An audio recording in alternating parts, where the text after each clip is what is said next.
કપડવંજમાં સ્થાનિક સ્વરાજની ચૂંટણીને લઈને મતદાનનો ઉમંગ જોવા મળ્યો છે.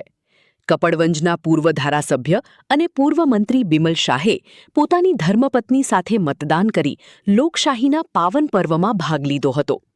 આ પ્રસંગે તેમણે તમામ મતદારોને મતદાન કરવા અપીલ કરી હતી.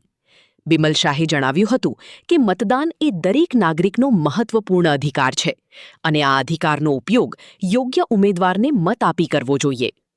તેમણે ઉમેર્યું કે લોકશાહી મજબૂત બનાવવા માટે દરેક મતદારનો સહભાગ ખૂબ જ જરૂરી છે. અલ્તાફ શેખ, કપડવંજ.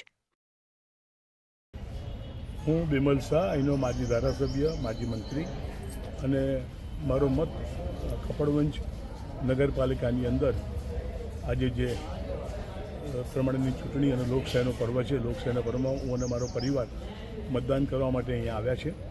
અને હું સમજુ છું કે આ લોકશાહી પર્વમાં દરેકે પોતાના મતનો ઉપયોગ કરવો જોઈએ. અને મતદારોને પણ હું વિનંતી કરું છું કે હજુ પણ જો આપનો મત બાકી હોય તો આપના યોગ્ય ઉમેદવારોને અહીંયા મત આપવા માટે આપણે આવવું જોઈએ.